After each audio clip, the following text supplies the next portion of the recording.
ఎన్నో వీడియోలలో చెప్పినాం. అది నిజమైంది. ఈరోజు కేసీఆర్ పుట్టినరోజు సందర్భంగా కూడా నేను చెప్తా ఉన్నా.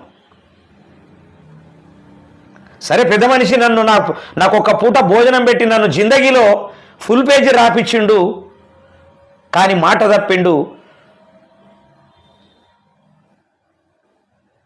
ఆ మాట తప్పిన కేసీఆర్ గారికి హృదయపూర్వక పుట్టినరోజు శుభాకాంక్షలు.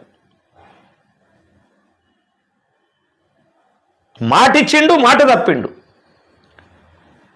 మాటిచ్చి మాట తప్పిండు.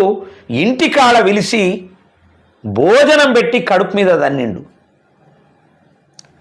ఇంటికి విలిసి భోజనం పెట్టి జిందగీలో ఫుల్ పేజీ రాయించి నువ్వు నా తమ్ముడివి, నేను నీ అన్నను అని అబద్ధం చెప్పి నా కడుపు కొట్టినటువంటి